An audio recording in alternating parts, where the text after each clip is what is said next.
use as fresh of our vegetables as possible. Usually the tomatoes I like to use are what we call steak tomatoes. So what we're going to go ahead and do is we're going to go ahead and rinse them, or re-rinse them because we rinsed them earlier, but we'll re-rinse them.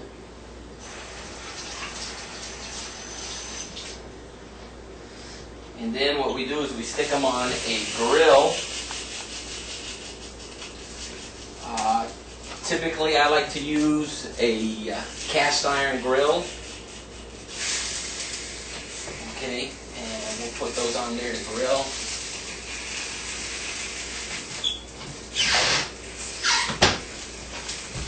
Okay, and since we're going to do a Salsa Roja first, red hot sauce, typically I'll stick a couple of your jalapenos in there, but what we're going to do today is we're actually going to use a little bit of the chile guajillo and some chile de árbol. That's what we're going to use for that. So these chilies here will make it real red, make it like a dark red, versus if we were to use jalapenos, that would make it a little bit greener. Okay, so the next thing what we're going to go ahead and do, since we got those cooking there, we are going to use some green chilies. So we're going to put these to the side. We're going to use 3 of these. Okay, we're also going to roast these. Okay, so while those are roasting, we're going to go ahead and get our other spices that we're going to go ahead and use. And welcome back. Okay, one of the things that we wanted to talk about, the way Mom used to make hot sauce, she would do it the real old-fashioned way. What we have here is what's called a molcajete. In English, it's a lava bowl, basically a bowl made out of lava. And then this is the rock. It kind of looks like an avocado. And basically what you would do is you'd stick your roasted tomato, your garlic, your chilies, and you would kind of just grind it up by hand. You know, add your salt, your black pepper, whatever your seasonings were, and you grind it down. That's kind of how they made hot sauce the old-fashioned way.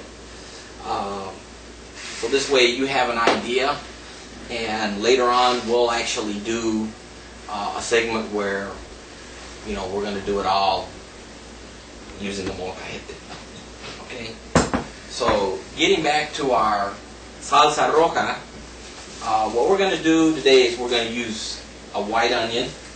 And your white onion and yellow onion are a little bit different. Your white onion is stronger, it's maybe a little bit sweeter, and then your yellow onion is not as strong. So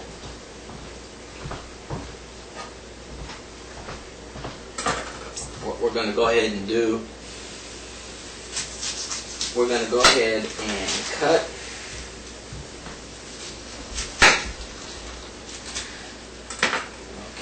and then basically we cut off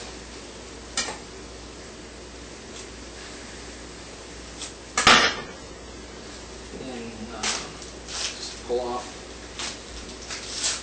onion, pull off what's bad.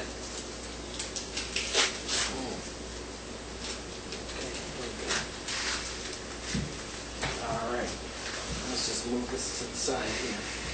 So what Mom would do is, if we were using the molcajete, she'd cut a small little piece. She'd make just enough hot sauce for that meal, and that's really what the molcajete is used for. But today, we're going to actually use a blender. Okay, so we can cut us a nice big piece of onion, which goes into the hot sauce. Okay, so we're going to stick this piece. You don't have to have a fancy blender. You do want a blender that's going to be a pretty decent blender, a blender that's kind of your workhorse. So we're going to go ahead and stick our onion in there. Then we're going to go ahead, let's get rid of this real quick.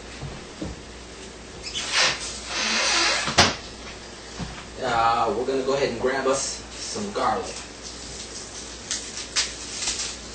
And really what Mama do is for the sauce we're going to make, she probably get about 3 if she used the blender. So we'll go ahead and clean this 3 real quick.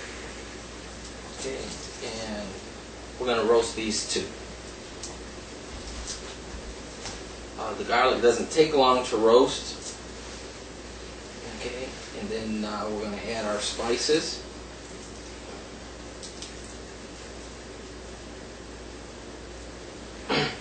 Okay, and what you want to do, since we're going to roast the garlics, I know there's a couple of ways you can peel them. You can obviously hand peel them. You can soak them in lukewarm water for a couple hours, and that'll help you peel them.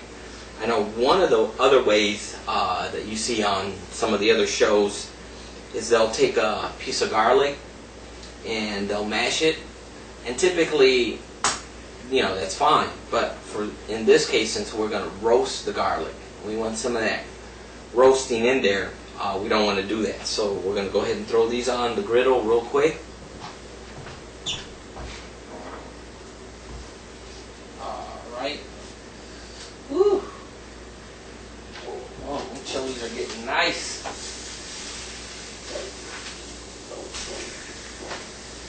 Okay, and what you want to do is when you're roasting the chilies, you want to make sure that you know, they're nice and tender.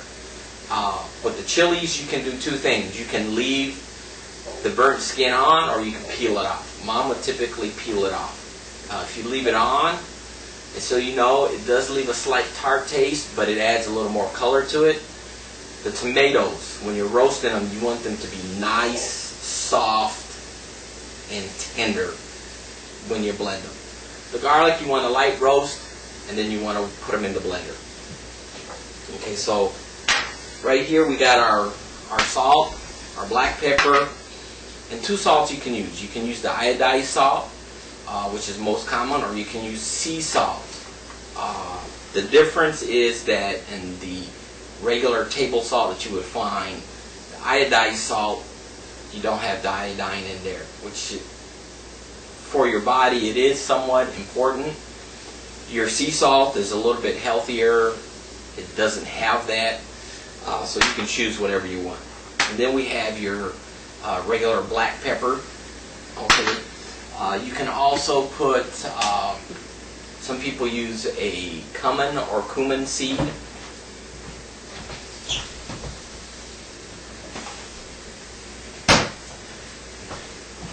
And that's kind of what we have here.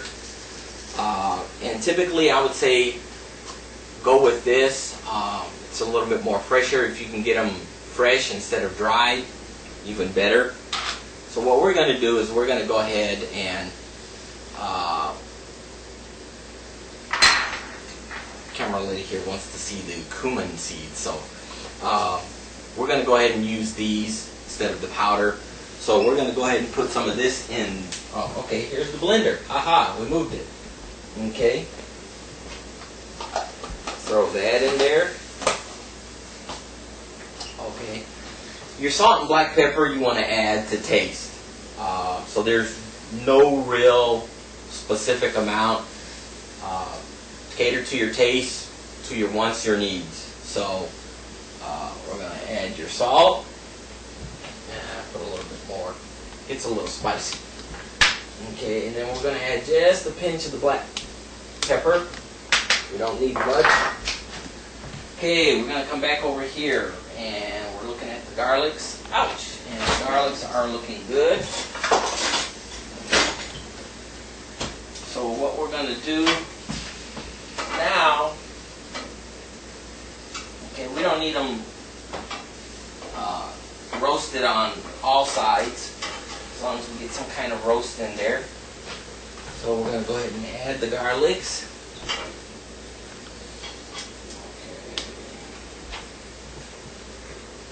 straight into the blender. Okay, and for our purpose, on the Salsa Roja, we're going to go ahead and leave the toasted parts on there. Okay. Alrighty. Okay, let's take a look at our tomatoes. Up. Almost there.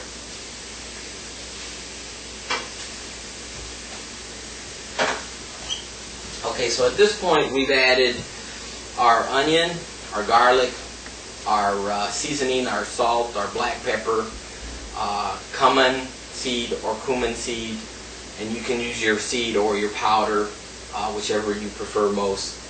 Okay, the next thing, since the tomatoes are roasting, we're going to go ahead and add our next chili. And what we're going to do, we're going to go ahead and go with the chili guajillo. Okay, and what I usually do is I stick about 4 pieces. Okay, and the chili guajillos, they're long. They're also, when they dry, they're kind of wide or fat, as you can see. And what we simply do is you break open a piece, if I can get it to open for me here, and go down the side. What we usually do is, all we do is we take out the seeds. If this comes out, which is the membrane, and that's what really holds all the hotness, not necessarily the seeds. If it comes out, falls out, then we go ahead and take it out, but usually you want to leave that in. Okay, so click here. Okay. So what we do is, once we got our 4, we're going to go ahead and throw them here in the blender. And then when we get the tomatoes, we'll throw them in. We'll blend. Okay? And we're going to go ahead and get everything started. We'll be back in a few.